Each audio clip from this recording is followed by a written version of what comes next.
বগুড়ায় আসার পরে দোয়া করছি এ জেলার কৃতি সন্তান, বিশেষ করে গাবতলীর সাবেক রাষ্ট্রপতি শহীদ জিয়াউর রহমান, আল্লাহ রাব্বুল আলামিন তার কবরটাকে জান্নাতুল ফেরদাউস বানিয়ে দেন। এ জেলার আর এক কৃতি সন্তান, তার সন্তান লন্ডনে আছে, এখনো আসতে পারে না, আসবে। আল্লাহ সহি সালামতে আমাদের মাঝে আবার যেন ফিরিয়ে দেন। কত বড় চেয়ার দিয়েছে, আমি তো বসে চলে যাচ্ছি। ডাক কিছু লাগবে না, বেশি ঝামেলা করলে মানুষ বলবে যে হিরো আলম। আপনার বগুড়াতে তো নাম করা মানুষ না, হিরো আলম। কিসের হিরো ওর নিজেও জানি না। ওর যে চেহারা ছিল তেমনি বলতে নেই, বলেন তোর যে চেহারা, ও কি হিরো হওয়ার মতো চেহারা? তো ভিলেন আলম নাম দেওয়া দরকার, অন্তত ভিলেন হলে ওর একটু মানায়। কথা বলেন না কেন? আজকে নাকি 4-5 দিন তার কাছে সংবাদ আসতেছে যে আপনি উপদেষ্টা হন। আমার বিশ্বাস হয় না, তারপরও যখন বলছে হতেও পারে। এদেশে ফারুকের মতো মানুষ যদি উপদেষ্টা হয়, তো হিরো আলম আমার মনে হয় সহকারী হতে পারে। ফারুকের মতো এরকম একজন মানুষ যে সমকামিতা প্রমোট করে, তারে এই দেশে আপনি উপদেষ্টা বানিয়ে দিলেন। ছাত্র জনতা যেভাবে ফুসে উঠেছে, এরাই আপনাদেরকে বসিয়েছে, এরা নামাতেও জানে। সুতরাং আমরা আহ্বান জানাচ্ছি, আল্লাহর নিষিদ্ধ কাজ যারা জারি করে সমাজে পরিবারে, তাদেরকে মুসলমানের মাথার উপর থেকে নামিয়ে দেওয়া হোক। কি আমার নিজের কথা না, এটা এদেশের সবার কথা। আমরা এমনি নামাজ রোজা পর্দা পর্দা কম করতে পারি, কিন্তু আল্লাহর বিরুদ্ধে গেলে সে বাবা হলেও আমাদের ছাড় নেই। ব্যক্তিগতভাবে তার সাথে আমার বিরোধ নেই, কিন্তু তার বউটা, বলেন তো, সে বউ দিয়ে সারা জীবন যা কামাই করছে, তো হালাল কামাই, বলেন না কেন? এদের পুরাটাই হারাম না? দেহ ছাড়া ওদের কি আছে বলেন? কিচ্ছু নেই। হয়তো গোয়ালন্দ ঘাটে অথবা যশোরে মেয়েরা ওপেন গোপনে দেহ ব্যবসা করে, আর এরা সিনেমার পর্দায় যা ঘটায়। পরকীয়া প্রেম কি করে করা লাগে, সমকামিতা প্রমোট করা লাগে, এগুলো তারা সিনেমা বানায় বসে বসে, এগুলো অভিনয় করার বউদেরকে দিয়ে। বলেন নাউজুবিল্লাহ। নবীজি বলেছেন আদ-দাজ্জালু লা ইয়াদখুলুল জান্নাহ। প্রিন্সিপাল সাহেব আছে এখানে, মোজাক্কার দিয়েছেন আল্লাহ। নবীজি বলেন আদ-দাজ্জালু লা ইয়াদখুলুল জান্নাহ। মহিলাকে বলা হয়নি, পুরুষকে। যেই পুরুষ তার নিজের মেয়ে, বউ, মা, বোন এদেরকে পর্দার ভেতরে রাখতে পারে না, সেই পুরুষ দাজ্জাল। কথা বলেন না কেন? এই হিসাবে ফারুকি সাহেব যে দাজ্জাল, ফতোয়া আর কারো লাগবে? একটা দাজ্জাল মানুষ 96% মুসলমানের মাথার উপরে থাকবে কোন কারণে বলেন? আশা করছি আমরা খুব তাড়াতাড়ি তাকে যেন নামিয়ে ওই জায়গায় একজন আলেমকে নিয়োগ দেন। সংস্কৃতি ইসলামের ভেতরে নেই তা না, এটা একটা ইবাদত। অনেক ইবাদত আছে সংস্কৃতির ভেতরে, আপনি ওখানে এই নে। আমার মনে হয় এদেশে যারা নাম করা জ্ঞানী আলেম আছে, প্রসিদ্ধ আলেম আছে, এদেরকে আপনি ওই জায়গায় দায়িত্ব দিন, তাহলে দেশের মানুষের আপত্তি থাকবে না। সবাইকে নিয়ে আল্লাহর দরবারে আমরা শুকরিয়া জানাচ্ছি, যিনি আমাদেরকে এখনো কথা বলার শক্তি দিয়ে রেখেছেন। জবান খুলে বলেন আলহামদুলিল্লাহ। দরুদ আর সালাম পড়ছি আমাদের নবী মুহাম্মদ রাসূলুল্লাহ সাল্লাল্লাহু আলাইহি ওয়াসাল্লামের প্রতি। কিয়ামতের ময়দান যখন আল্লাহ কায়েম করবেন, প্রত্যেকটি মানুষ, একজন প্রতিটি মানুষ, এমনকি যত নবী রাসূল সবাই বলবে ইয়া নাফসি ইয়া নাফসি, হে রব আমাকে বাঁচান। কে বলবে? আমি আমার চিন্তায় আছি, আমাকে বাঁচান। যেদিকে তাকাবে মানুষ, সেই দিকে শুধু এই আওয়াজ শুনতে পারবে যে আমাকে বাঁচান, আমাকে বাঁচান। হঠাৎ করে বিশাল ওই কিয়ামতের ময়দানের এক পাশ থেকে আওয়াজ আসবে, রব্বি হাবলি উম্মতি। তিনি বলবেন না যে আমাকে বাঁচান, তিনি বলবেন আমার উম্মতকে বাঁচান। কোন উম্মত? যে উম্মত বিনা ভোটে নির্বাচন করে 15 বছর থাকে না, এটা তো উম্মতই না। কেন বললাম বলেন তো? ওরা যে উম্মত না, শুধু বিনা ভোটে নির্বাচন করে ওনারা 15 বছর আছে এই জন্য উম্মত না তা না। সূরা হজ 78 নম্বর আয়াতের মাঝে আছে। যারা আলেম আছে একটু দেখেন তো। আল্লাহ পাক বলেন হুয়া তাবাকুম ওয়া মা জাআলা আলাইকুম ফিদ্দীনি মিন হারাজ।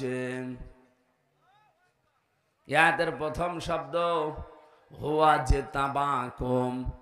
এ যেতেবা মানে নির্বাচিত করা। কি করা বলেন না কেন? বগুড়াবাসী নির্বাচিত করা হয় যে পদ্ধতিতে, ওই পদ্ধতির বাংলা নাম নির্বাচন। কি এটা ক্লাস চলছে, ওনারা ক্লাস নেয় ওনাদের ছাত্র ছাত্রীদের মাঝে, আর আমার ছাত্র ছাত্রী এই আমার 12 বাপের 13 ছেলে বসা বসে আছে, এক একটা এক এক রকম। নির্বাচিত করা হয় যে পদ্ধতির মাধ্যমে। এখানে যদি পাগল কেউ জিজ্ঞাসা করেন সেও বলবে সেই পদ্ধতির নাম নির্বাচন। একটা বিবেক সম্পন্ন মানুষকে যদি বলেন এই 15.5 বছরে কোন নির্বাচন এই দেশে হয়েছে, ও পাগলেও বলবে হয়নি। শয়তানকেও যদি বলেন ও বলবে হয়নি। শয়তানকে জিজ্ঞাসা করে দেখে। এখন প্রশ্ন আসতে পারে শয়তান পাবো কোথায়? হ্যাঁ আছে। আমি একটা একটা করে কয়েকটা বলছি, গুনাগুন দেখেন তো শয়তান আছে কিনা। আল্লাহ পাক বলেন ইন্নাল মুবাযযিরিনা কানু ইখওয়ানাশ শায়াতিন ওয়া কানাশ শাইতানু লিরাব্বিহি কাফুরা। আপনি নামাজ পড়েন না, শয়তানের ভাই, এ কথা কোরআন হাদিসে নেই। রোজা রাখেন না, শয়তানের ভাই, এ কথা কোরআন হাদিসে নেই। আপনি পর্দা করেন না, শয়তানের ভাই, এ কথা কোরআন হাদিসে পাইনি। কিন্তু কেউ যদি অপচয় করে সে শয়তানের ভাই। এ ঘোষণা কার? আল্লাহ। সূরা বনী ইসরাঈল আছে। শয়তানের ভাই কি হয়? শয়তান। আমি যেমন মানুষ, আমার ভাই যে হবে সেও মানুষ হবে। কথা বলেন না কেন? শয়তান যে হবে, শয়তানের ভাই হলেও সে শয়তানি হবে। দেখেন তো কত বড় ঘোষণা আল্লাহর। যারা অপচয় করে এরা সাধারণ মানুষ না, এরা শয়তানের ভাই। তাহলে যারা অপচয় করে আপনি দেখতে পান না তাদেরকে। শয়তান যদি জীবনে না দেখে থাকেন, অপচয়কারী দেখলেই বুঝবেন যে শয়তান এইটাই। 2 নম্বরে, এ পৃথিবীতে শয়তান সব সময় যৌনতা ছড়াতে ভালোবাসে। ওর কাছে লজ্জা স্থান খুব মায়া মহব্বতের জিনিস। এই জন্য নবীজি শিখিয়েছেন যখনই টয়লেটে কাজ সারার জন্য উলঙ্গ হবে, সঙ্গে সঙ্গে তোমাকে বলা লাগবে আল্লাহুম্মা ইন্নী আউযু বিকা মিনাল খুবুসি ওয়াল খাবাইস। যত রকমের দুষ্ট জিন আর পরী আছে সবার থেকে আল্লাহ তোমার আশ্রয় চাই। বিশ্বনবী জানিয়েছেন দোয়া পড়ে যদি কেউ বাম পা দিয়ে বসে, শয়তানের চোখের উপরে পর্দা পড়ে যায়। অথচ এখানে কত মুরব্বী মানুষ বসে আছে জীবনে এ দোয়া পড়িনি। কথা বলছে না কেন? বের হওয়ার সময় আপনি যখন বলেন গফরানাক, হে আল্লাহ আমি ক্ষমা চাচ্ছি, কারণ এই যে 8-10 মিনিট 15 মিনিট আমি টয়লেটে বসেছিলাম, আমি তোমার কাছে ক্ষমা চাইতে পারিনি, দয়া করে মেহেরবানি করে তুমি আমারে ক্ষমা করে দাও। আলহামদুলিল্লাহিল্লাযী আযহাবা আন্নিল আযা ওয়া আফানি। তোমার প্রশংসা আদায় করছি, কারণ আমার পেটের ভেতর থেকে গন্ধ এবং কষ্টদায়ক জিনিস তুমি বের করে আমাকে শান্তি, স্বস্তি, নিরাপত্তা দিলে। বিজ্ঞান এখন প্রমাণ করছে টয়লেট যদি আপনার বন্ধ হয়ে যায়, বিশেষ করে প্রস্রাব, এটা যদি স্বাভাবিক অবস্থায় আবার ফিরিয়ে আনতে চান, এদেশের চিকিৎসা ব্যবস্থায় কমপক্ষে 12,000 টাকা খরচ হবে। শুধু পেশাব বন্ধ হয়ে গেলে যদি একবার আপনাকে প্রস্রাব করিয়ে স্বাভাবিক করা লাগে, কারণ এটা যতক্ষণ জমা থাকবে আপনার কিডনি নষ্ট হয়ে যাবে। কথা বুঝতেছেন? এটা একবার বের করতে যদি 12,000 টাকা লাগে, এখানে কত মানুষ আমরা আছি কমপক্ষে 24 ঘন্টার ভেতরে 4-5 বার করে প্রসাবখানায় যায়। এই কথা বলছে না কেন? কিছুই যদি আপনার না করে আল্লাহ, 5 বারে প্রসাব করতে 5 বার 60,000 টাকা আপনার পেছনে খরচ। এই যে সূর্যটা দেখতে পান, 30,000 কোটি ফারেনহাইট বিদ্যুৎ খরচ হচ্ছে 1 সেকেন্ড জ্বালাতে। 24টা ঘন্টা আল্লাহ আমার 12টা ঘন্টা অন্তত আমাদের মাথার উপরে রেখে দিয়েছে। এক এক সেকেন্ডে যদি 30,000 কোটি ফারেনহাইট বিদ্যুৎ খরচ হয়, কোনদিন জিবরাইল এসে বিলের কাগজ নিয়ে বলে না যে ভাই এই টাকাটা দেন, বলেছে? আমাদের যে মেজাজ, আমার মনে হয় কোন বাড়িতে যদি জিবরাইল যে বলতো এই যে বিলের কাগজ, যে কাপড় শুকিয়েছেন, এই কাপড় শুকানোর বিল, আমার মনে হয় জিবরাইল আরশ পর্যন্ত যাওয়ার আগে মার্ডার হয়ে যাবে। অথচ আজ পর্যন্ত কোনদিন আমার কাছে বিলের কাগজ আল্লাহ জিবরাইলকে দিয়ে ধরিয়ে দেয়নি। কথা বলেন ঠিক কিনা? বগুড়াবাসী, ক্লাস চলছে কিন্তু খুব খেয়াল করে আপনার রোল নাম্বার যেন 1, 2, 3 ভেতরে থাকে। আপনি এমন ছাত্র হবেন না যে 82 রোল আপনার। এক ছাত্র এসে প্রিন্সিপালের কাছে বলছে, স্যার হয় ছুটি দেন, নাই আমি গেলাম। স্যার চিন্তা করছে, ও যে পজিশনে আছে, ও ছুটি দিলেও যাবে, না দিলেও দৌড় দেবে। রোল নাম্বার কত? 82। 82 রোল। ছেলে মেয়ে কয়টা ক্লাসে? 82টা। 82টা ছেলে মেয়ে, ওর রোল নাম্বার 82। ও খুব ভালো ছাত্র। বলেন বলেন, ও জীবনের কোনো উদ্দেশ্য আছে? শুধু আসে আর পালিয়ে চলে যায়। আপনি ওই রকম ভাবে না, 1, 2, 3 মতো রোল নাম্বার যারা, তারা যেভাবে অ্যাক্টিভ ভাবে কান খাড়া করে বিষয়গুলো শোনে, ওগুলো শোনে হজম করার চেষ্টা চালান। এবার শয়তান আমরা অনেকেই মনে করি দেখতে পাই না যে মানুষগুলো যৌনতা ছড়াতে ভালোবাসে, আপনি বিশ্বাস করে নিতে পারেন ওইটাই শয়তান। ফিল্মে যারা কাজ করছে বলেন তো, এ মানুষগুলো যৌনতা ছড়ানো ছাড়া কি আছে তাদের এই সিনেমাতে? আগেকার সিনেমাগুলো মানুষ দেখতো আর শিক্ষা নিত আর কান্নাকাটি করতো, যে কোনো একটা বিষয় তারা তুলে ধরতো। আর এখন সিনেমা শুরুই হয় যৌনতা দিয়ে, শেষ হয় ধর্ষণ দিয়ে। যারা এই জগতের সাথে আছেন, আমার তো মনে হয় মাঝে মাঝে যে তারা তাদের মেয়ে, ছেলে, নাতি এদের কাছে কি হিসাবে বিবেচিত হয়। আপনি মানুষ, হ্যাঁ?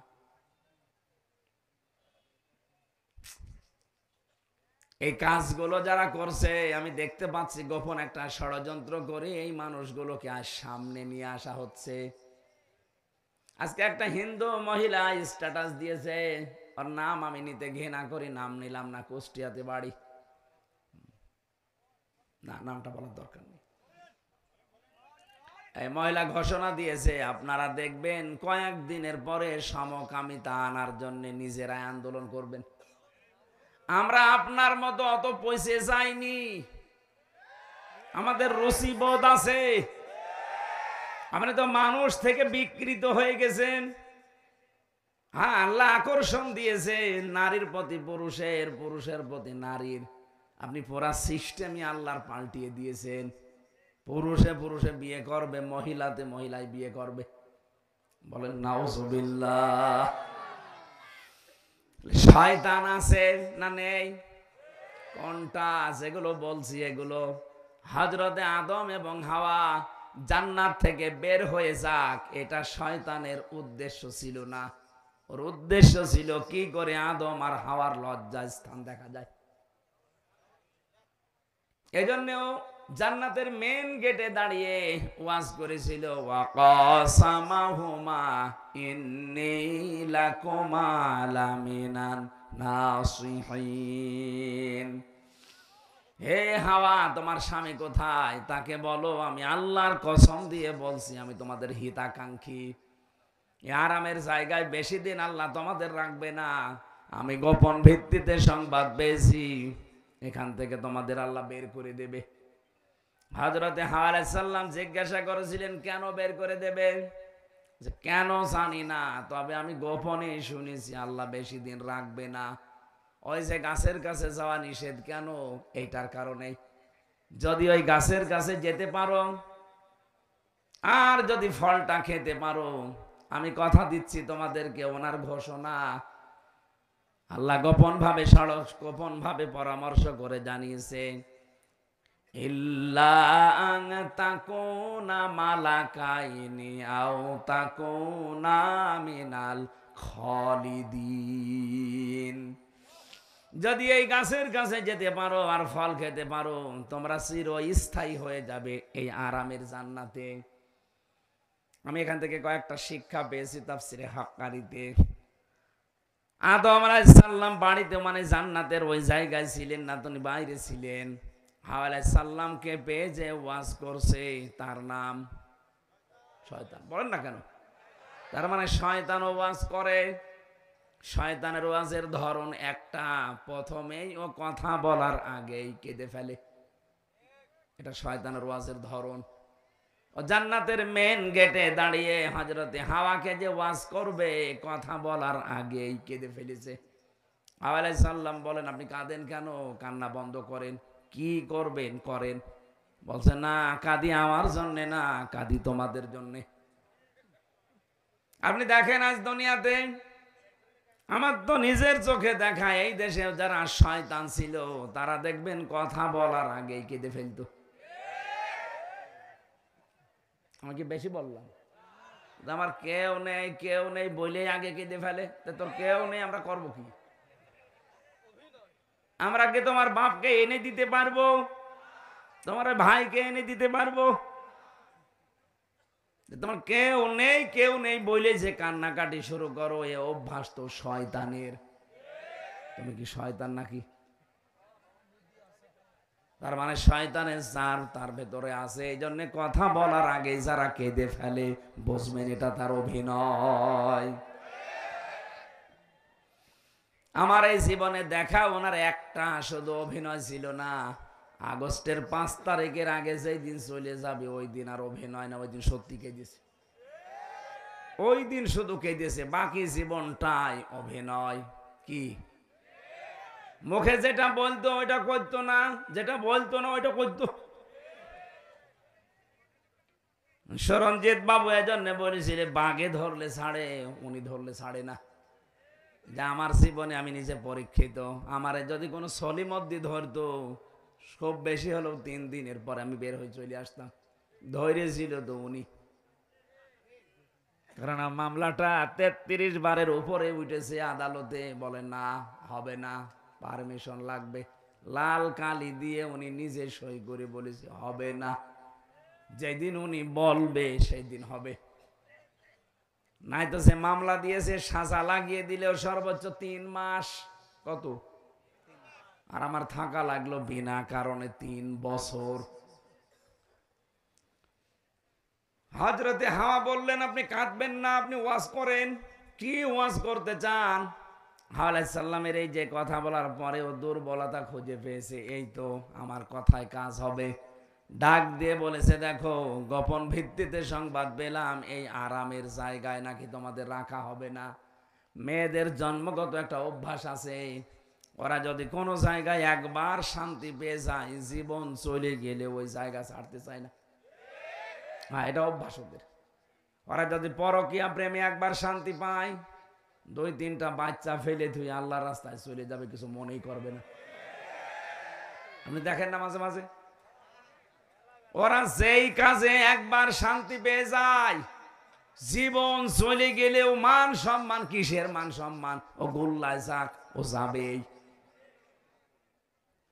এই জন্য একবার যদি মেয়েরা কোনো চেয়ারে বসে শান্তি পায়, আপনি কি হবে কি না হবে ওসব ভাবার চিন্তা তাদের নেই। প্রথম টার্গেট ছিল পুরুষ না মহিলা? কেন?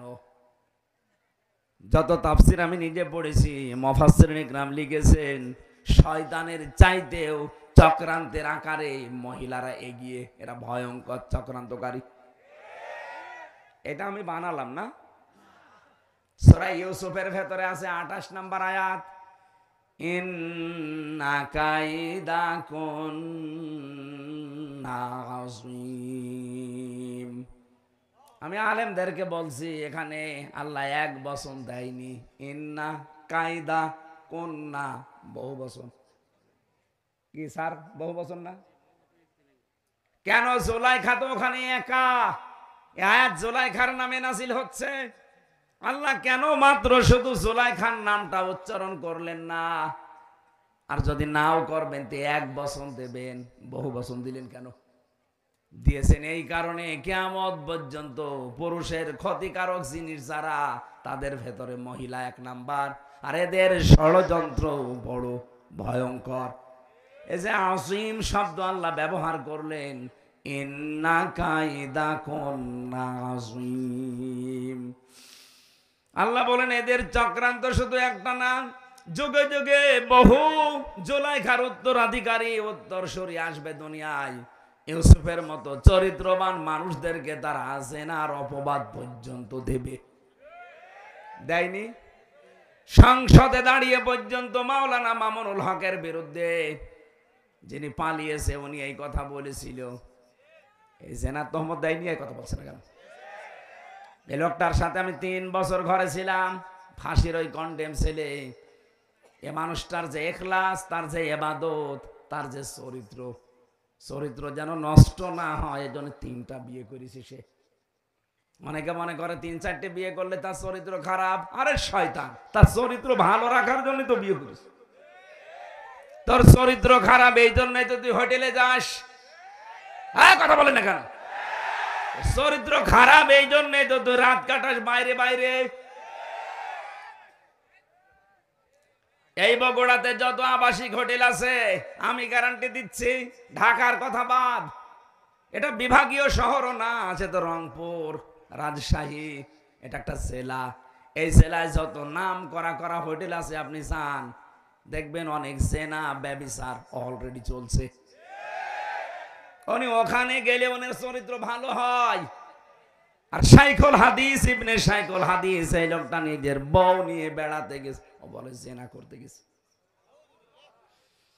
এই চক্রান্তটা মহিলাদের, কাদের? মেয়েদের চক্রান্তে যদি কেউ ফেসে যায় একবার, তার জীবন যৌবন শেষ। এই যে আমি তার প্রমাণ। আমার এমন ভাবে ফাঁসিয়ে দিয়েছে, জীবনে ওই জঙ্গি না আমি শুনি নাই। বগুড়াবাসী, আমি যেটা বোঝাতে চেয়েছিলাম, হযরতে আদম আলাইহিস সালাম যখন আসলেন, ডাক দিয়ে চিন্তা ভাবনা তার মনের ভেতরে, ব্রেনের ভেতরে ঢুকিয়ে দিয়েছে শয়তান। এই আরামের জায়গায় যদি থাকতে চাও, তাহলে ওই গন্ধম গাছের ফল খাও স্বামীকে করে। যখনই এসেছে বারবার পেছনে ঘরে কি করে বল, না ফল খাওয়া লাগবে। আল্লাহর নিষেধ। কেন নিষেধ তুমি জানো না? আমাদের একজন হিতাকাঙ্ক্ষী আছে এখানে, সে কসম দিয়ে আমাকে বলে গেছে, এটা সূরা আরাফের ভেতরে আছে, অকসামাহুমা ইন্নী লাকুমা লামিনান নাসিহিন। সে কসম দিয়ে বলে গেছে, আল্লাহর নামে কসম, যে আমরা যদি ওখানে যেতে পারি আর ওই ফল খেতে পারি, হয় আমরা এখানে চিরস্থায়ী হয়ে যাব, আমাদেরকে আর কোন শক্তি বের করে দিতে পারবে না। বলেন নাউজুবিল্লাহ। আদম আলাইহিস সালামকে সঙ্গে নিয়ে যেভাবে হোক ফল খেয়েছে, 2টা প্রতিক্রিয়া। 1 নম্বরে প্রথম তার পোশাক খুলে পড়ে গেছে, 2 নম্বরে তার টয়লেটের প্রয়োজন দেখা দিয়েছে। যখনই পোশাক গলে পড়ে গেছে, ওই যে শয়তান গেটে দাঁড়িয়েছিল, প্রশ্ন আসতে পারে জান্নাতের গেট কি উন্মুক্ত? হ্যাঁ, এটা আমি জেলখানায় গিয়ে তাই আয়াতের তাফসীর বুঝেছি।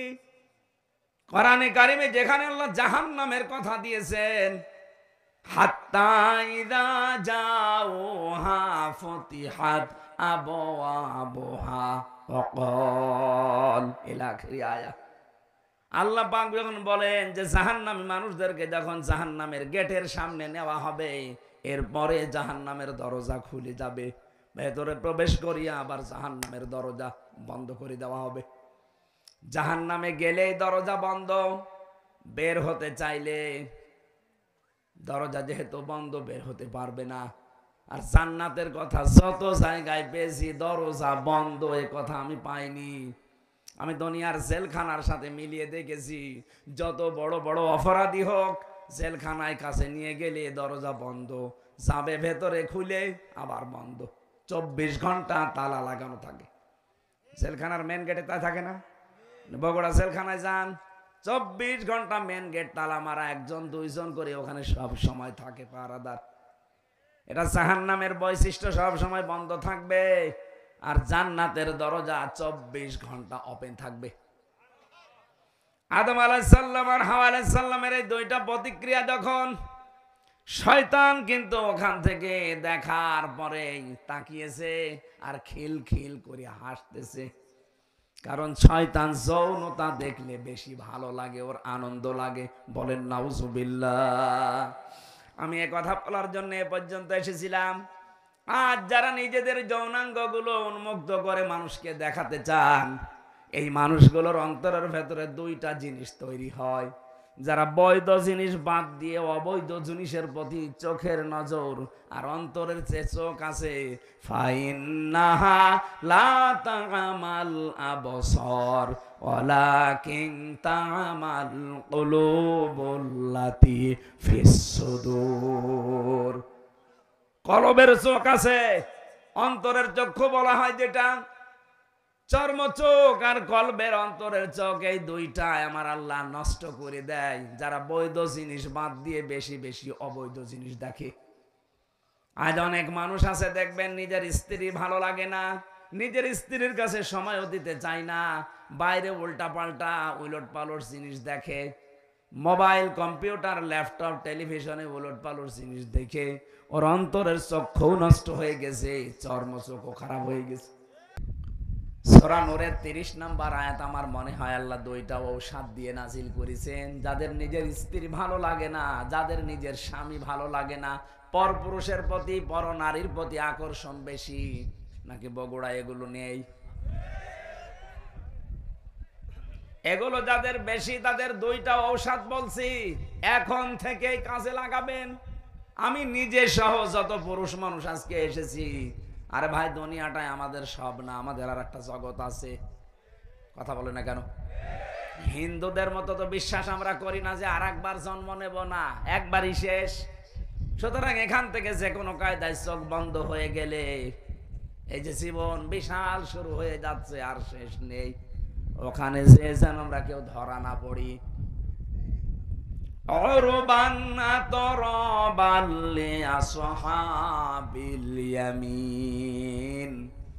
আল্লাহ পাক এমন এমন সুন্দর জিনিস আমাদের জন্য রেখে দিয়েছেন, ওইটা পাওয়ার আকাঙ্ক্ষায় আশঙ্কায়, ওইটা পাওয়ার জন্য আমরা আগ্রহ পেশ করার জন্য বলছি। দুইটা কাজ এখন থেকে আরম্ভ করবেন। পর নারীর প্রতি, এই যে যারা মোবাইলে কথা বললে আনন্দ পায়, এটা বন্ধ হয়ে যাবে। যারা উলঙ্গ নাচ দেখলে, অর্ধ উলঙ্গ মহিলা দেখলে যাদের আকর্ষণ বেড়ে যায়, এইটাও বন্ধ হয়ে যাবে সর্বোচ্চ 1 মাসে। আমি বেশি টার্গেট দিয়ে ফেললাম, 15 দিনও পারবেন। আজকে থেকে এখনই আমল করেন, দেখেন পরিবার একটা আলাদা শান্তি পাবেন। কোন সূরা বললাম? নূর। নূর বলেন বলেন। 30 নম্বর আয়াত, 18 নম্বর পারা, 12 নম্বর পৃষ্ঠা, 7 নম্বর লাইনে আছে, قل للمؤمنين يغضوا من أبصارهم ويحفظوا فروجهم ذلك أزكى لهم إن الله خبير بما يصنعون। বলেন আল্লাহু আকবার। আল্লাহ পাক বলেন, হে নবী আপনি মুমিন মহিলাদেরকে, মুমিন পুরুষদেরকে কথা বলে দেন, তারা যেন তাদের চক্ষুকে নিম্নগামী করে পরনারী থেকে। 2 নম্বরে তাদের লজ্জা স্থান থেকে তারা যেন হেফাজত করে রাখে, সংরক্ষণ করে, এটাকে যেন বাঁচিয়ে রাখে। যালিকা আযকা লাহুম, এইটাই তাদের জন্য পবিত্রতার বড় মাধ্যম। কে বলছেন? বলেন বলেন।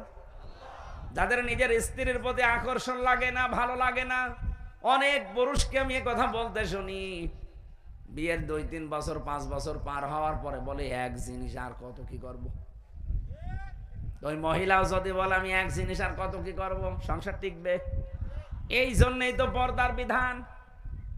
আজকে থেকে বড় নারী কে মোবাইলে হোক আর সামনাসামনি হোক, 14 জন মহিলা বাদ দিয়ে যাদের সাথে দেখা হবে সঙ্গে সঙ্গে আল্লাহর দিকে তাকিয়ে চক্ষু নিম্নগামী করা লাগবে। কি পারা যাবে না? 2 নম্বরে লজ্জা স্থান যেটা যেখানে সেখানে দেওয়া যাবে না। সিদ্ধান্ত নিয়ে যদি আজকে চলতে পারেন, আলাদা নূর একটা অন্তরে আল্লাহ দিয়ে দেবে। তখন নিজের স্ত্রীর প্রতি ভালোবাসা চাহিদা দেখবেন বেড়ে যাচ্ছে দিনের পরে দিন। সর্বোচ্চ 15 দিন করেন, পরকীয়া প্রেম আপনার বন্ধ হতে বাধ্য। আপনার চাইতে সুযোগ আমার জীবনে অনেক বেশি। কি আপনি তো বগুড়ার বাইরে, গাবতলীর বাইরে জীবনে যাননি। আর আমার সারা বাংলাদেশের 630টা থানায় আমি গেছি, বিদেশের বহুগুলো দেশ আমি ঘুরলাম, কত কিছু আমার আয়ত্তে আছে। আমি যদি শুধু হাতের ইশারা দেই 5টা চলে আসবে, তারপরে আমার শরীর চলে না। যে আয়াতটা যেই দিন আমি বুঝেছি, বৈধ জিনিসের প্রতি যত বেশি ঝোঁক দিতে চান, তত বেশি হারাম জিনিসের প্রতি আপনি চোখ ফিরিয়ে রাখবেন। মন চাবে না তা না, মন চাবে। আপনি একটু চেষ্টা করে দেখেন, আল্লাহ আপনাকে দিয়ে করাবে। আজকে থেকে সিদ্ধান্ত নেবেন, নিজের বউ বাদ দিয়ে আর 14 জন মহিলা বাদ দিয়ে। কয়জন? যাদেরকে বিয়ে করা জায়েজ নেই, ওদেরকে দেখা জায়েজ আছে, কিন্তু মুখমণ্ডল, হাতের কবজি আর পায়ের পাতা বাদ দিয়ে পুরা শরীর তাদেরও ঢেকে রাখা লাগবে। কোন যুবতী মেয়েকে নিয়ে বাবা এক ঘরে থাকতে পারবে না। কথা বলছে না কেন? হযরতে আবু বকরের মেয়ে হযরতে আয়েশা সিদ্দিকা, নবীজির স্ত্রী, 2 জন মা বাবার মেয়ে বসে বসে কথা বলছিল। নবীজি আসলেন কোথা থেকে, দেখলেন 2 বাবার মেয়ে কথা বলছে। 2 জন যখন আলাদা হয়ে গেল, ডাক দিয়ে বললেন, আয়েশা, তোমরা যখন 2 জনে পারিবারিক জিনিস নিয়ে কথা বলছিলে, হঠাৎ দেখলাম শয়তান তোমাদের 2 জনের মাঝখানে কুমন্ত্রণা দেওয়ার জন্য বসে আছে।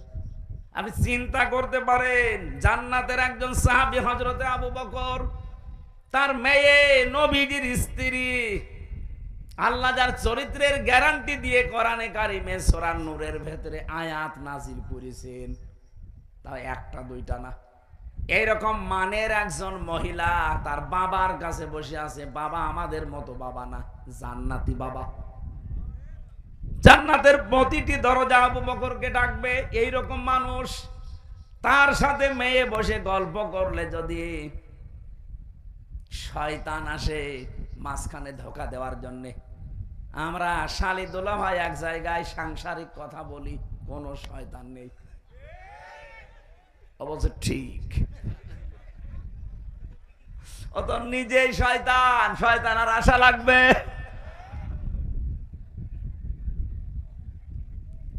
না। সাবধান থাকা লাগবে। এই ঔষধটা অ্যাপ্লাই করেন আজকে থেকে। নিষিদ্ধ জিনিস যেগুলো আছে, শুধু এই পরনারী না, মোবাইলে হোক, কম্পিউটারে হোক, বাইরে হোক, চক্ষু নিম্নগামী করে রাখবেন। দেখবেন আলাদা একটা জিনিস আল্লাহ মাস্ট বি দেবেই। 2 নম্বরে আমাদের যে লজ্জা স্থান আছে, নারীদের নারীর, পুরুষের পুরুষটা, এটা ঠিক করে রাখা লাগবে। মনে মনে করেন আমার তো মন চাই, আরে মন চাই না কার? মানুষকে এই মন দিয়ে আল্লাহ বানিয়েছেন। এই মনটা কন্ট্রোল করতে যে পারে সেই পরীক্ষায় পাশ করে। আর আপনিও যদি ডোনাল্ড ট্রাম্পের মতো বাবা শাহজালাল সব হালাল, তাহলে আপনাকে জান্নাতে দেবে আল্লাহ কোন কারণে? কথা বলে না কেন? একজন খ্রিস্টান গোমেজ, মিস্টার গোমেজের জীবনী পড়ছিলাম, উনি আফসোস করে লিখেছে, মুসলমানেরা তোমাদের কোরআন কি দুনিয়ায় একটা? মুসলমানেরা জবাব দিচ্ছে, কি বলেন আপনি?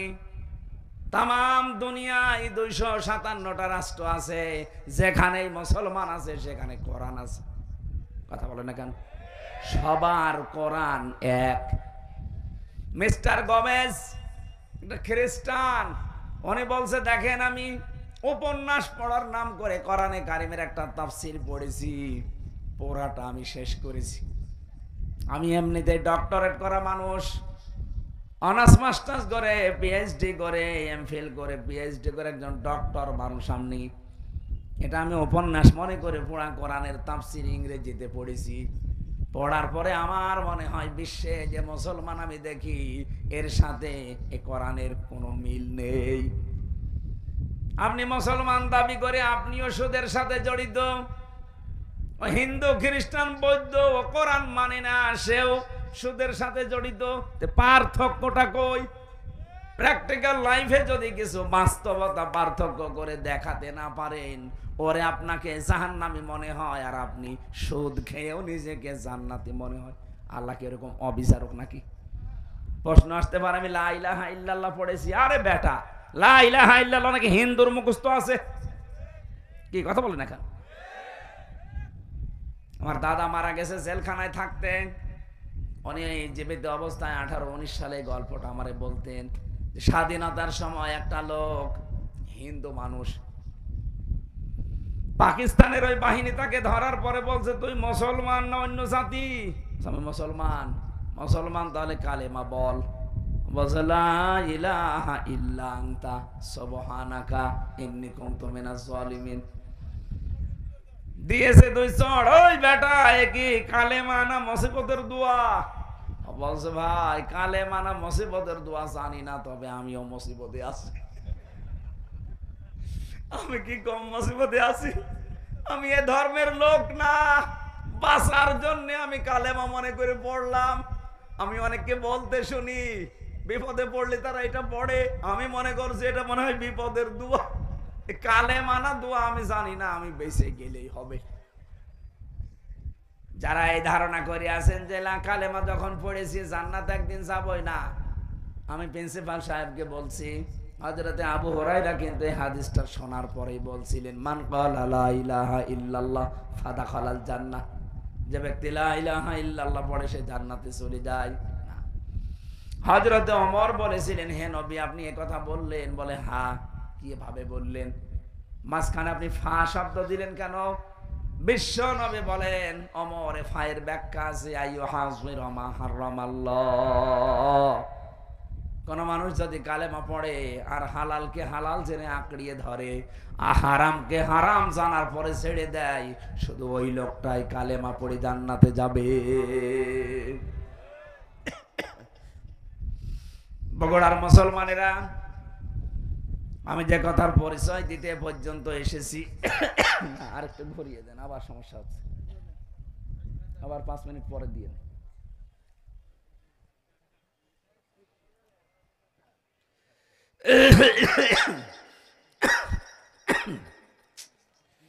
না, এইভাবে হবে না।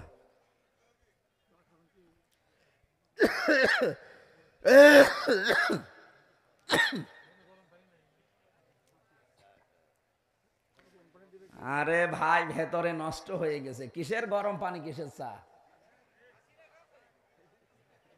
এত করে বলে যে মাহফিল বন্ধ করেন বন্ধ করেন, ডাক্তাররা পর্যন্ত হাত পা চেপে ধরছে, দিচ্ছেন না। কি করি বলেন তো? শেষ করে দিলাম। আল্লাহুম্মা আমিন।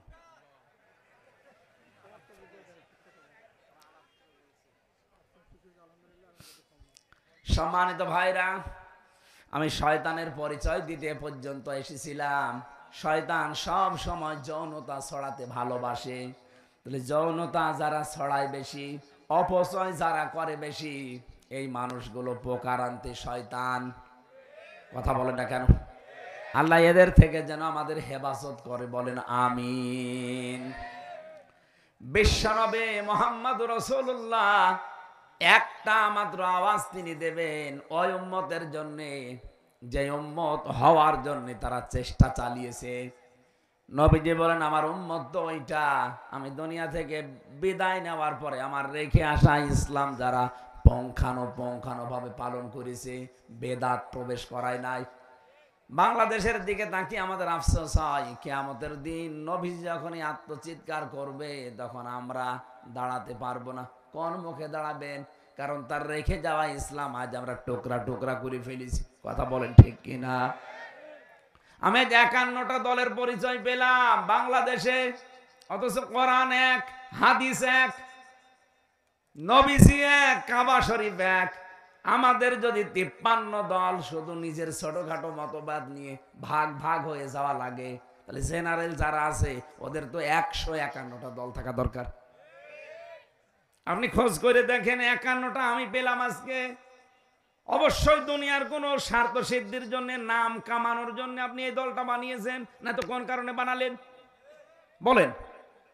আহলে হাদিসের ভেতরে 17টা দল, ইসলামপন্থী যারা খেলাফত আন্দোলন, খেলাফত মজলিস মিলে প্রায় 7টা দল। সুন্নিয়াতের দাবি যারা করে, যারা বলে আমরা আশিকে রাসূল, এদের 27টা দল। আপনি মিলান, বাংলাদেশে যে যেই দলে আছে, মতে আছে, যে যেইটা মানে, এক জায়গায় সব এক। একামতে দিনের বেলায় যে দিনে বাংলাদেশে দিন কায়েম করা লাগবে, এই জায়গায় যারা এক, তারা হচ্ছে জামাতে ইসলামী। এই দলের ভেতরে আমি কোনো পার্থক্যটা পাইনি। এদের তো লক্ষ লক্ষ কোটি কোটি ভক্ত এই দেশে, অনুসারী আছে, কিন্তু দল হিসাবে সব এক। কথা বলেন না কেন? বাকি যা আছে দেখবেন শুধু সভাপতি, সেক্রেটারি, একটা দল খুলে বসে আছে। সারা দেশে কেউ নেই, শুধু সভাপতি আর সেক্রেটারি। ঢাকায় কেন্দ্রীয় অফিসও নেই, বাড়ির ভেতরে ছাদের উপর একটা সিলিকুটি মানিয়ে বসে, এটা কেন্দ্রীয় অফিস। এই ভণ্ডামিগুলো যদি এখনো পর্যন্ত বাদ দিতে না পারেন, এখনো যদি দলাদলি করেন, দেখেন 50 বছরের ভেতরে জালেমরা আবার এদের চাষ করবে। আশা করছি আমার ইঙ্গিত আপনি বুঝেছেন। এটা রেকর্ড হচ্ছে, সারা দেশে যাবে। যাদের মাথার ভেতরে এটা ঢুকবে তারা যেন চিন্তা করেন আমার এই ছোট্ট কথাটা। শেষে কিন্তু সুযোগ হারিয়ে গেলে আর দোয়া করেও ফেরত আসবে না। সূরা নূন, মুমিনুন, এখান থেকে আমরা 2টা আয়াত পড়েছি। আজকের আলোচনাটা আমরা মানব জীবনকে কেন্দ্রীয় করে সাজিয়েছি।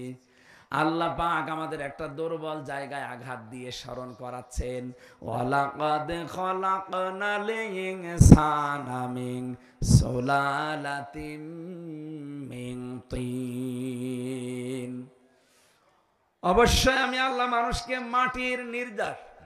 মাটির নির্যাস দিয়ে বানিয়েছি। আল্লাহ আমাদেরকে মাটি দিয়ে বানিয়েছে, মাটির নির্যাস দিয়ে বানিয়েছে। এ কথা বললেন কেন? আমরা অনেকেই আল্লাহকে ভুলে গেছি। এই দুর্বল জায়গাটায় আল্লাহ আঘাত দিয়ে আমরা যেন ফিরে আসি, প্রথম নম্বর কারণই এইটা। বাস্তবতা দেখি আমরা তো ফিরে আসি না, আমাদের বিদ্যা আরো বেড়ে যায়।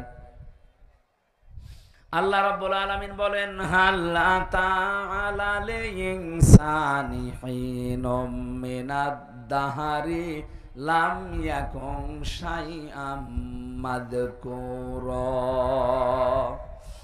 ও মানুষ, তোমার জীবনে কি এমন সময় অতিবাহিত হয়নি যে সময় তুমি উল্লেখ করার মতো কিছু ছিলে না? তাফসীরে ফি জিলালিল কোরআন থেকে কয়েকটা তথ্য পেয়েছি, একটু মিলাবেন। মানুষের এই জায়গায় আল্লাহ কেন আঘাত দিলেন? আমরা যে মাটির তৈরি, তার 3টা কারণ। 1 নম্বরে আমাদের যিনি আদি পিতা হযরতে আদম এবং হাওয়া, এই 2 জনেই কিসের তৈরি?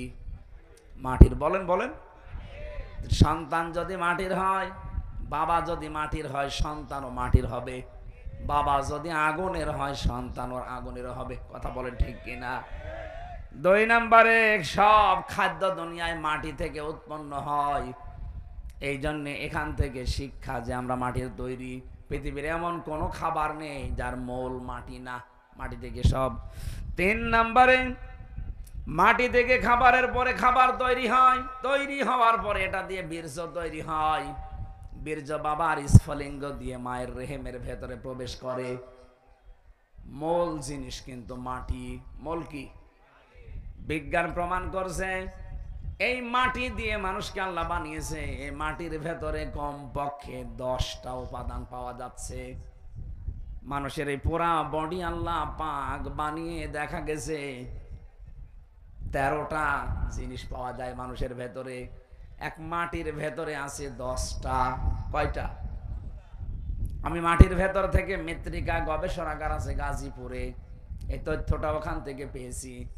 10টা জিনিস তারা মাটি থেকে বের করেছে। মাটির ভেতরে অক্সিজেন আছে, সিলিকন আছে, অ্যালুমিনিয়াম আছে, আয়রন আছে, ক্যালসিয়াম আছে, পটাশিয়াম আছে, সোডিয়াম আছে, ম্যাগনেসিয়াম আছে, নাইট্রোজেন আছে, হাইড্রোজেন আছে। কয়টা? বলেন বলেন। এ 10টা জিনিস শুধু মাটির ভেতরে। আল্লাহ রাব্বুল আলামিন বলেন, এখরুজু মিন বাইনিস সুলবি ওয়াত তারাইব। বাবার স্ফলিঙ্গ দিয়ে যেটা বের হয়ে মায়ের রেহেমে জমা হয়েছে, এখানে সুলবন 1 বচন, তারাইব বহু বচন। সুলবন আল্লাহ 1 বচন দিলেন কেন? তারাইব বহু বচন দিলেন কেন? সুলবন বলা হয় বাবার লজ্জাস্থানকে, তারাইব বলা হয় মায়ের লজ্জাস্থানকে। মায়ের বেলায় আল্লাহ বহু বচন, বাবার বেলায় 1 বচন। কেন? সন্তান তৈরি করতে গিয়ে শুধু মা লাগে, বাবা লাগে না। কথা বলে না কেন? বিজ্ঞান প্রমাণ করেছে। তারা এবার সলবন নিয়ে, এটা আপনি ডক্টর জাকির নায়েকের লেখা 12 খণ্ড লেকচার আছে, ওর ভেতরে পাবেন। এই আয়াতের তাফসিরে এত সুন্দর করে তিনি সাজিয়েছেন। আমি বহু তাফসিরের আগে পড়েছি, কিন্তু এই তথ্যটা পাইনি। তিনি ওখানে লিখেছেন, তিনি যেহেতু একটা ডাক্তার, ডাক্তার না উনি যেহেতু ডাক্তার, গবেষণা করে লিখেছে, বাবা এই পৃথিবীতে সন্তানের জন্য যে পরিমাণ কষ্ট সহ্য করে জন্ম দিতে গিয়ে, মা কমপক্ষে বাবার চাইতে 3 গুণ কষ্ট বেশি সহ্য করে। আমরা জানি 1-এর পরে হয় 2, 2-এর পরে যা হবে সব 1 বচন, 2 বচন না বহু বচন? বলেন বলেন। এই জন্য আল্লাহ তারাই বহু বচন দিয়েছেন। বাবার বেলায় 1 বচন দিলেন এই কারণে, বাবা তো শুধু বিছানায় থাকা শেষ, পেটে বহন করার জন্য 10 মাস 10 দিন কষ্ট সহ্য করেছে। শুধু এতটুকুই না, কমপক্ষে ডেলিভারির যে কষ্টটা, বিজ্ঞান এখন জানিয়েছে এই পুরুষ মানুষ আমরা যারা দুনিয়ায় যত শক্তিশালী পুরুষ হোক, 45 ইউনিট কষ্ট সহ্য করতে পারে। কত? 45 ইউনিটের বেশি কষ্ট একজনকে দিলে সে হয় হার্ট অ্যাটাক করবে, না মারা যাবে। কিন্তু একটা মা দুনিয়ার সন্তানের মুখ দেখাতে গিয়ে বিজ্ঞান এখন দেখতে পায় কষ্টটা মাপার জন্য একটা যন্ত্র আছে। মায়ের কষ্ট কমপক্ষে হয় 57 ইউনিট। 45 ডিগ্রি দিলে যেখানে আমরা মারা যাব, সেখানে মা আমার মুখ দেখতে 57 ইউনিট কষ্ট সহ্য করে কয়েক বালতি রক্ত শরীর থেকে ঝরিয়ে মা আমার কাঁটা ছটফট মুরগির মতো করে, তারপরও আমরা মুখ দেখতে চাই। নবীজি জানিয়েছেন, এত কষ্ট দুঃখের পরে বাচ্চাটা যখনই মায়ের সামনে তুলে ধরা হয়, বাচ্চার মুখ একবার দেখার সঙ্গে সঙ্গে পেছনে যত কষ্ট ছিল সব আল্লাহ ভুলিয়ে দেয়। এই কষ্ট যদি মায়ের মনে রাখার মতো হতো, জীবনে কোনো মানুষ একটা সন্তান নেওয়ার পরে আর কোনোদিন স্বামীর সাথে মেলামেশা করতো না। ও বলতো না, দুনিয়ায় যে কষ্ট পেয়েছি আমি কোনোদিন আর তোমার কাছে যাব না। ওই সন্তানের মুখটা দেখার সঙ্গে সঙ্গে পেছনের যত কষ্ট ছিল আল্লাহ সব ভুলিয়ে দিয়েছে। এতটুকু শেষ করেননি, 2 বছর পর্যন্ত আপনাকে দুধ খাওয়িয়েছে। কয় বছর? আরো জোরে বলেন। বিজ্ঞান প্রমাণ করছে দুধ খাওয়ানো এটা মায়ের কমপক্ষে দিনে রাতে মিলে 24 ঘন্টায় একটা সন্তান মায়ের স্তন পান করে থাকে 8 বার। কয়বার? 7-8 বার পান করাই লাগে 24 ঘন্টায়। আপনি হিসাব করে দেখেন, তারও বেশি হয়। উপরেরটা নিচেরটা বাদ দিয়ে মাঝেরটা বিজ্ঞান প্রমাণ করেছে 8 বারও যদি হয়, একবারে যদি 1 পোয়া করে দুধ চুষতে থাকে, 8 বারে কমপক্ষে 2 কেজি দুধ খায়। কত? 2 কেজি করে দুধ আমি আপনি সবাই খেয়েছি মায়ের স্তন থেকে। 1 দিন 2 দিন না, 2 বছর। কত? বলেন বলেন। আপনি একটা হিসাব করে দেখেন, 2 বছরে প্রতিদিন যদি হয় 2 কেজি করে, আমি ক্যালকুলেটর দিয়ে দেখেছি 36 মণ দুধ আমরা খেয়েছি। কত? আমার বাবা আমার মায়ের আমরা 2 জন, আমি আর আমার একটা বোন আছে। এখানে কত মানুষ আছে? 8টা 10টা ভাই বোন। কথা বলেন না কেন? আমার গ্রামে একজন আছে 12টা মেয়ে আর 4টা ছেলে, কত হয়?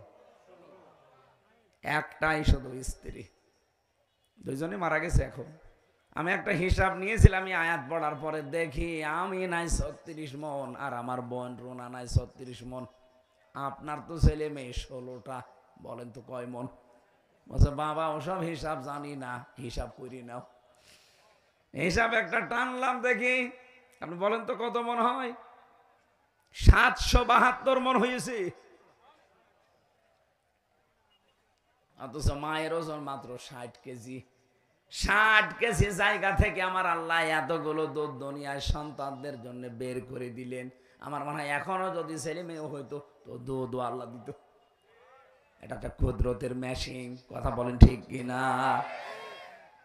এই যে 3টা কষ্ট বাবার চাইতে মায়ের বেশি হইলো, পেটে রাখা,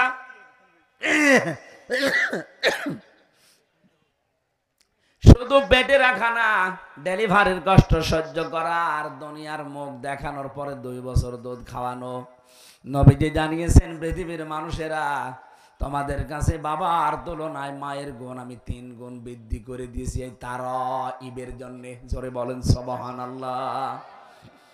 মানুষ যখন এই বীর্যটা মায়ের রেহেমের ভেতরে যেতে থাকে, বিজ্ঞান এখন দেখতে পাচ্ছে কমপক্ষে 1 ফোঁটা বীর্য দিয়ে 40,000 আদম বানানো যায়। কত হাজার?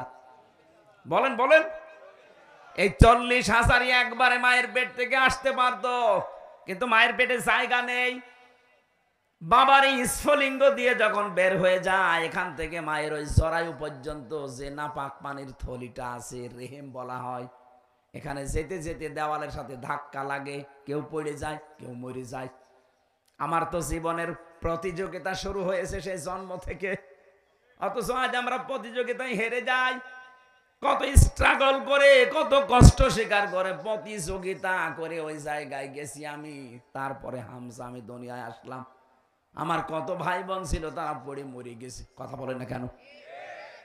তাহলে আমাকে সিদ্ধান্ত নেওয়া লাগবে আমার মঞ্জিলে মকসুদ পর্যন্ত, আসল যেটা আমার জায়গা, এখানে নাই দুনিয়া আসার জন্য মায়ের রেহেম, আর আমার জান্নাতে যাওয়ার জন্য আমার জীবনের শেষ দিন এ পর্যন্ত আমাকে লড়াই করে যেতেই হবে। ওয়াবুদ রাব্বাকা হাত্তা ইয়াতিয়াকাল ইয়াকিন। হামজা, ইবাদত বন্দেগী করো ওই পর্যন্ত যতদিন পর্যন্ত তোমার মরণ না আসে। তার মানে আমার মরণ আসা পর্যন্ত আমার এই সব সময় স্ট্রাগল করে দেওয়া লাগবে, কষ্ট স্বীকার করা লাগবে, প্রতিযোগিতা করা লাগবে। লাকাদ খালাকনাল ইনসানা ফি কাবাদ। আমি মানুষকে বানিয়েছি এই কষ্টের পরে কষ্ট সহ্য করে। এ মানুষ যখন কষ্ট সহ্য করবে, 40 দিন পরে পরে আমার আল্লাহ এটা পাল্টাতে থাকবেন। আল্লাহ রাব্বুল আলামিন বলেন, সুম্মা খালাকনান নুতফাতা আলাকাতান ফাখালাকনাল আলাকাতা মুদগাতান ফাখালাকনাল মুদগাতা ইযামা ফাকাসাউনাল ইযামা লাহমা ثم أنشأناه خلقا آخر فتبارك الله أحسن الخالقين। বলেন আল্লাহু আকবার। একটু নিজের জীবনের দিকে তাকান, আপনি সেজদা দিতে বাধ্য হবেন আল্লাহকে। বড় বড় নাস্তিক হোক, মানি না তোর আল্লাহকে, এই কথাও যারা বলে তারা আয়াত পড়ার পরে নত হতে বাধ্য, যদি বুঝে থাকে। আল্লাহ পাক বলেন একটা ইন্টেনসিভ কেয়ার ইউনিট, যেখানে দুনিয়ার কোনো জার্ম যেতে পারে না, এই জায়গায় 40 দিন ধরে রাখলাম। এরপরে আমি নোতফা থেকে ধরে আমি আলাক বানালাম, এরপরে আলাক থেকে তোকে আমি মদগা বানালাম, এরপরে মদগা থেকে চামড়া দিয়ে গোশত দিয়ে এটা আমি ঢেকে দিলাম। শুধু ঢেকে দিয়ে শেষ করিনি, এই গোশতগুলো যেন পচন না ধরে এমন একটা কাবার দিয়েছি। এই কাবার যাকে দিয়েছি ওইটাই ফাইনাল। এটা আমার যে চামড়া আছে, আমার শরীরের কোন চামড়া যদি কেটে এখানে লেগে দেন, এটা ভালো হয়ে যাবে। যদি পুড়িয়ে যায়, কেটে যায়, ছিঁড়ে যায়, আমার আর চামড়া প্রিন্সিপালের এক। না দেখতে এক হলেও আমার শরীরের ভেতরে ৯,৭৬৮ প্রকার চামড়া আল্লাহ দিয়ে রেখেছেন, কিন্তু এক একটা জায়গার চামড়া এক এক রকম। এই হাতের তালুতে যে চামড়া আছে এইটা যদি উপরে দিত, জীবনেও কোনো কিছু ধরে আপনি আটকিয়ে রাখতে পারতেন না। কথা বলেন ঠিক কিনা? দুইটা জায়গার চামড়া আল্লাহ পুরো আলাদা করে দিয়েছেন, লজ্জা স্থানের আর জহ্বার। এত এত চামড়া দিলেন শরীরের ভেতরে গোশতগুলো সংরক্ষণ করার জন্য। আল্লাহ পাক বলেন মানুষের ভেতরে আমি হাড্ডি দিয়েছি ৩৬০টা জোড়া দিয়েছি। নবীজি বলেন তোমরা প্রতিদিন এই জোড়া আছে আল্লাহ দিলেন ৩৬০টা, সাদগা দান করবা, তাহলে এই জোড়ার হক আদায় হবে। সাহাবেরা বলে হুজুর আমরা গরিব মানুষ, টাকা পয়সা। বিশ্ব নবী বলেন দুইটা কাজ করতে পারলে এই হাড়ের সাদগা আদায় হয়ে যাবে জয়েন্টের। মসজিদের ভেতরে যদি কোনো ময়লা দেখো নিজের দায়িত্বে তুলে ফেলে দিবা। ২ নম্বরে দস্তরখানা বিছিয়ে খাবার খাবা, যদি খাবার পড়ে যায় ওই খাবার তুলে খাবা। অথচ এই দুইটা আমলের একটাও আমরা ধনী মানুষরা করতে চাই না। বলি এই আবার কাজ হইল? মসজিদের ময়লা পরিষ্কার করার জন্য ইমাম আছে, খাদেম আছে, মুয়াজ্জিন আছে, ওরা আমি লাট সাহেব। আরে ভাই আপনার এই হাড়ের এই যে ৩৬০টা জোড়া দেওয়া আছে, জোড়ার সাদগা দেবে আপনার কোন বাবা? এটা সাদগা দুনিয়ায় আদায় করা জায়গা, এটা করে যাবেন। মসজিদে প্রবেশ করলে এটা আপনার দায়িত্ব হয়ে পড়ে। কথা বলেন ঠিক কিনা? একটা খড়কোটা পড়ে আছে, থুতু পড়ে আছে, কপ পড়ে আছে, পরিষ্কার করে দেন। দস্তরখানা বিছিয়ে খাবার খাওয়ার অভ্যাস করেন। আল্লাহ রাব্বুল আলামিন বলেন প্রত্যেক জায়গায় যে জোড়া দিয়েছি সব জোড়া আবার এক না, প্রত্যেকটা হাড় আলাদা আলাদা মাপ। এক এক জায়গার হাড় এক এক রকম।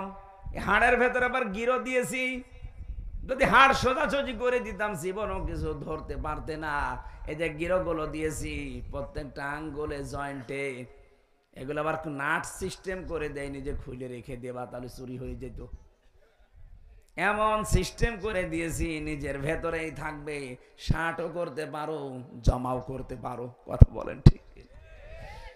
আল্লাহ পাক বলেন এই যে আস্তে আস্তে ৩:৪০ পরে যখন তোর ভেতরে খাবারের উদ্রেক দেখা যায়, মায়ের মাসিক অসুখ বন্ধ করে নাভির সাথে নাভির তার জড়িয়ে আমি খাবারের ব্যবস্থা করি। এতটুকু শেষ হয়নি, ৬ মাস হবার পরে এখন ৩টা জিনিস তার লাগবে, মাস্ট বি। একটা হচ্ছে শ্রবণ শক্তি, একটা হচ্ছে দর্শন শক্তি, আর একটা বাক শক্তি। এই 3টা জিনিস আমি আল্লাহ নিজের পক্ষ থেকে দান করি। ওদিকে মাটির উপাদানের ভেতরে আছে 10টা। কয়টা? আল্লাহর পক্ষ থেকে আল্লাহ দিয়েছেন 3টা, কোন তাফসিরে পেয়েছি 5টা। সেখানে আছে শ্রবণ শক্তি, দর্শন শক্তি, বাক শক্তি, আকেল শক্তি আর ঘ্রাণ শক্তি। 8, 5, 13টা জিনিস যখন এক হয়ে যায়, 6 মাস পরে মায়ের পেটের ভেতরে আমার আল্লাহ এবার আকৃতিটা দিয়ে দেয়। ওরা বডি বানিয়েছে ফেরেশতারা, আর আকার এই আকৃতি এইটুকু বানিয়েছে আল্লাহ নিজের কুদরতি হাতে। এটা বানানোর পরে আল্লাহ বলেন আমার সিদ্ধান্ত মতো এটা ছেলে হবে না মেয়ে হবে।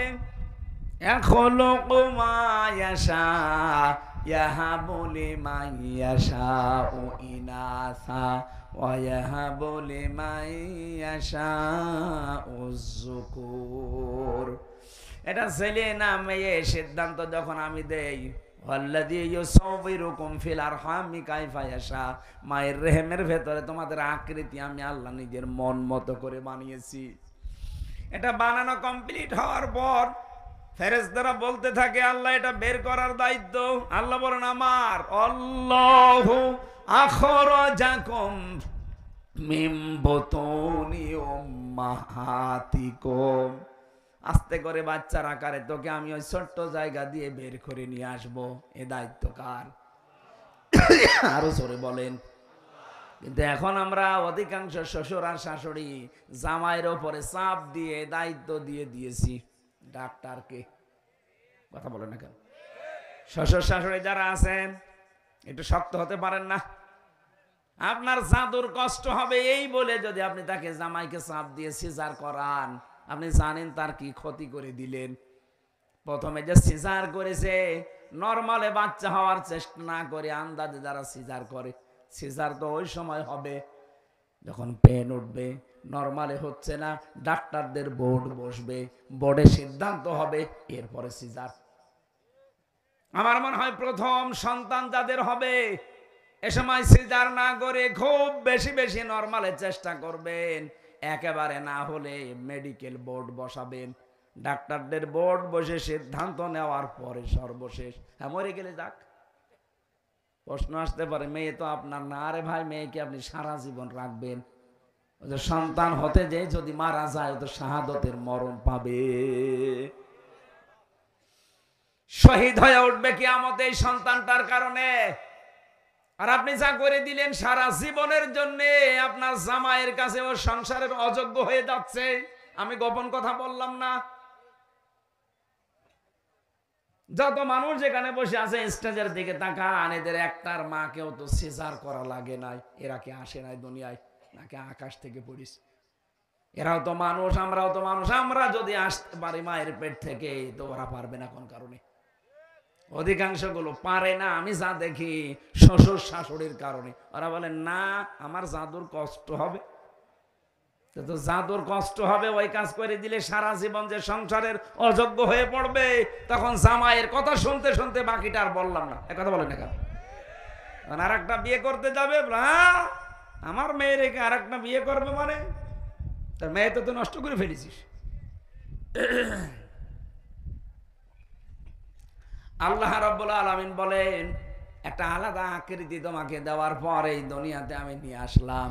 কত উত্তম সৃষ্টিকারী আমি আল্লাহ, তুমি লক্ষ্য করেছো? কেন এই বিশাল জায়গা দিয়ে দুনিয়ার ময়দানে বিশালত্ব একটা বিশাল পৃথিবীতে তোমারে রাখলাম কেন জানো? আমি চাই দুনিয়ায় কিছুদিন ঘোরাফেরা করার মাধ্যমে একটা পরীক্ষা দিয়ে আসো। আল্লাযী খালাকাল মাউতা ওয়াল হায়াতা লিয়াবলুয়াকুম আইয়ুকুম আহসানু আমালা। আমি চাই তোমরা একটা পরীক্ষা দিয়ে আমার কাছে আসো, ভালো কাজ কে করতে পারো। সুম্মা ইন্নাকুম বাদা যালিকা লামাইতুন। এরপরে আমি তোমাদেরকে মওত দেব। কি দেব? এইটাই দুনিয়ার ফাইনাল খেলা, মরতেই হবে। ও বগুড়াবাসী, আল্লাহ এই জন্যে আয়াত শুরু করেছেন আল্লাযী খালাকাল মাউতা দিয়ে, যে মৌত বানিয়েছি আগে, এরপরে ওয়াল হায়াতা, হায়াত বানিয়েছি। আমি সব এই আয়াত থেকে শিক্ষা নিতে চাই।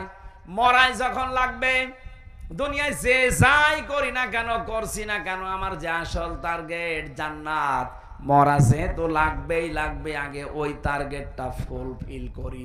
কথা বলেন ঠিক কিনা? এই কথাটা শেষ। এখানে যত মানুষ বসে আছি, 100 বছর পরে এখানে আর কেউ থাকবো? বলেন বলেন। যত মানুষ এখানে আছি, যদি ওর 1 বছর বয়স হয়, 100 বছর পরে আমরা সবাই মাটির নিচে। আর এখানে এরকম মানুষই থাকবে, কিন্তু সব নতুন মানুষ। কথা বলেন না কেন? তারা এখনো দুনিয়ায় আসেনি, আসবে। 100 বছর পরে বগুড়া থাকবে, এই জমিনটা থাকবে, গাবতলী থাকবে, কর্ণীপুর থাকবে, কিন্তু এখানে আমরা একজনও থাকবো না, নতুন মানুষ জমা হবে। 200 বছর পরে যদি আপনি এই বগুড়ায়, এই গাবতলী, কর্ণীপুরে এই যে 2 তলা বাড়ি দেখছি, এই বাড়িতে কেউ যদি এসে 200 বছর পরে বলে এই বাড়িটা আমার ছিল, ঝাঁটা পিটা করবে আপনাদের। এই দুনিয়া। আল্লাহ বলেন সুম্মা ইন্নাকুম বাদা যালিকা লামাইতুন সুম্মা ইন্নাকুম ইয়াউমাল কিয়ামাতি তুবাসুন। এরপরে আবার তোকে আমার সামনে হাজির করব, আমার সামনে 5টা প্রশ্ন তোকে জিজ্ঞাসা করব। ওই 5টা প্রশ্নের সঠিক জবাব দিতে হলে দুনিয়ায় তোকে 3টা কাজে আনন্দ পাওয়া লাগবে। 1 নম্বরে, কেউ যদি ইমানের স্বাদ পেতে চায়, সে যেন তার রবকে রব পেয়ে খুশি থাকে। 2 নম্বরে, সে যেন ইসলামকে জীবন ব্যবস্থা পেয়ে খুশি থাকে। 3 নম্বরে, সে যেন মুহাম্মদুর রাসূলুল্লাহ বাদ দিয়ে অন্য কাউকে আদর্শ না মানে।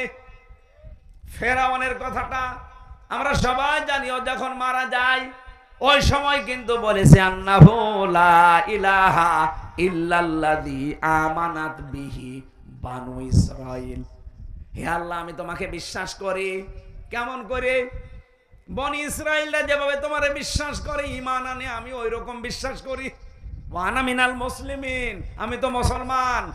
এরপরও তোমার ফেরেশতারা আমারে পানিতে চোবাই আবার উপরে তোলে। আল্লাহ বলেছিলেন আল আন, এখন। আমি আয়াতের তাফসিরে দুইটা শিক্ষা পেয়েছি, এই খুব খেয়াল করবেন। ফেরাউন কেন পোলা কালেমা পড়তে পারলো না? ও কিন্তু আল্লাহর একাত্মবাদের ঘোষণা দিয়েছিল। কি কথা বলেন না কেন? ও বলে নাই লা ইলাহা ইল্লা আনতা, এ পর্যন্ত বলেছিল যে আমি ঈমান আনলাম।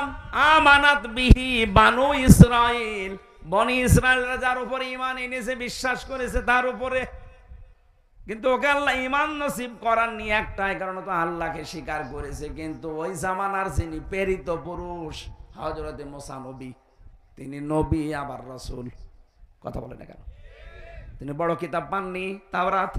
এজন্য তিনি একদিকে নবী আর একদিকে ফেরাউন। আল্লাহর একাত্মবাদের ঘোষণা দিয়েছে কিন্তু রেসালাতের ঘোষণা দেয়নি। ও যদি বলতে মুসা কালিমুল্লাহ, আল্লাহরে মাফ করে দিত। কিন্তু আল্লাহর একাত্মবাদের ঘোষণা দিয়েছে, রেসালাতের ঘোষণা দেয়নি, এজন্য ঈমান নসিব হয়নি। আজ বাংলাদেশে এই বগুড়াতে বহু মানুষ এখানেও বসে আছে, বলে আমি আল্লাহকে মানি। কি করে? নামাজ পড়ি, রোজা রাখি, দান করি, জিকির করি। এই বলেন তো, নামাজ পড়া, জিকির করা, দান করা, হজ করা, রোজা রাখা, এই হুকুমগুলো কার? আরো জোরে বলেন, বলেন। আপনি তো ফেরাউনের মতো আল্লাহকে মেনে নিলেন, কিন্তু এই জামানার প্রেরিত পুরুষ যিনি মুহাম্মদ রাসূলুল্লাহ, কথা বলেন না কেন? উনি এই জামানার জন্য প্রেরিত পুরুষ না? শুধু এই জামানা না, কিয়ামত পর্যন্ত। অথচ বহু মানুষ আমরা দেখি আল্লাহর হুকুম মানে, আল্লাহর স্বীকৃতি দেয়, কিন্তু জামানায় যিনি প্রেরিত পুরুষ তার কথা মানতে চায় না। তিনি যে 10 বছর রাষ্ট্রপতি ছিলেন সেটা বললেই বলে রাজনীতি। আমার মনে হয় যারা ফেরাউনের মতো আচরণ করছেন, আল্লাহর হুকুম মানেন কিন্তু প্রেরিত পুরুষ রাসূলুল্লাহ তার রিসালাত আপনি মানেন না, বিশ্বাসও করেন না, আপনার মরণ হবে ফেরাউনের মতো। আমার মনে হয় যার বোঝা সে বুঝেছে। এরপরেও যদি কেউ না বোঝার ভান করে থাকেন, আমার আর কিছু করার নেই। আল্লাহ আমাদেরকে বোঝার তৌফিক দিন। মানব সৃষ্টির রহস্য এ সম্পর্কে আজকের আলোচনাটা আমি বই আকারে পেশ করছি। আমার গাড়িতে এই বই আছে, পুরাটা সাজানো আছে, ওটা নিয়ে লিখে শিক্ষিত মানুষরা নিয়ে যাবে। ফ্যান সরিয়ে দেন, আল্লাহুম্মা আমিন।